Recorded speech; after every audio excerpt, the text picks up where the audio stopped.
even oil tankers can make U-turns when Washington sneezes. Case in point, the Furia, an India-bound ship carrying nearly 730,000 barrels of Russian crude, which suddenly reversed course in the Baltic Sea. One day, it was on its merry way to Gujarat's Sikka port. The next, it's idling near Denmark. The reason? The United States decided to tighten sanctions on Russia's oil giants Rosneft and Lukoil, and India quite reluctantly had to play along. Let's rewind. For 2 years, Indian refiners had been happily scooping up cheap Russian oil, a smart bargain that kept fuel prices stable and refinery margins healthy. But last week, Washington turned up the heat. The US Treasury said all transactions involving Rosneft and Lukoil must be wound down by November 21, sending shockwaves through India's energy market. Suddenly, what was once a strategic partnership with Moscow started to look like a liability. And that brings us to the Furia's dramatic U-turn. Symbolic, really.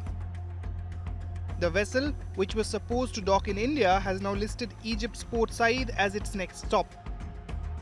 Indian refiners like Reliance and BPCL are reportedly reviewing their options, or rather, waiting to see how far the Americans want them to bend. Reliance, which has a long-term deal with Rosneft, was quick to say it remains committed to complying with sanctions. Translation: we would rather not risk upsetting Washington, thank you very much. But Reliance isn't alone. Another major refiner, HPCL-Mittal Energy Ltd or HMEL, officially announced it would suspend all purchases of Russian crude.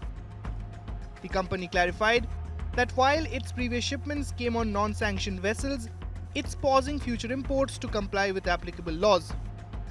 Which laws, you ask? The ones written in Washington, apparently. HMEL's statement was all about compliance, due diligence, and government policy. The usual polite corporate language for "we don't want trouble." The refiner insisted it didn't knowingly deal with blacklisted tankers and that its crude was transported via the high seas by suppliers, not by itself.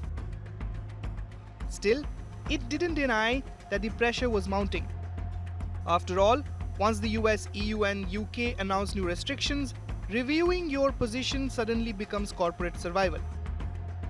Now, let's not forget, Russian oil accounts for nearly a third of India's crude imports. That's about 1.7 million barrels per day, and a whopping 1.2 million of those come directly from Rosneft and Lukoil. So the sanctions hit right at the heart of India's energy supply. Private refiners like Reliance and Nayara Energy, both major buyers of Russian crude, are the most exposed.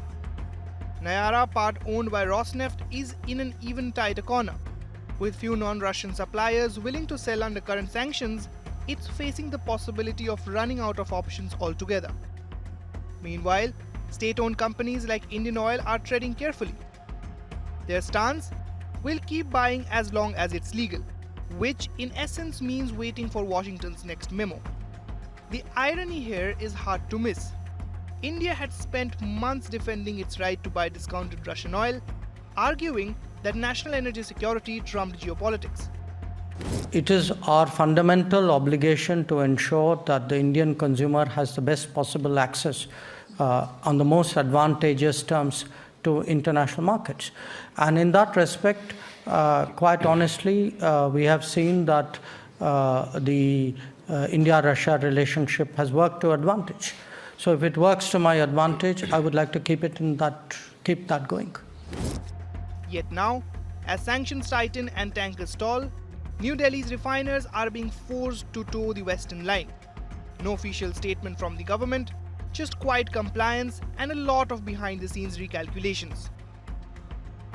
And while Indian executives talk of diversified sourcing strategies and refinery adaptations, the message is clear.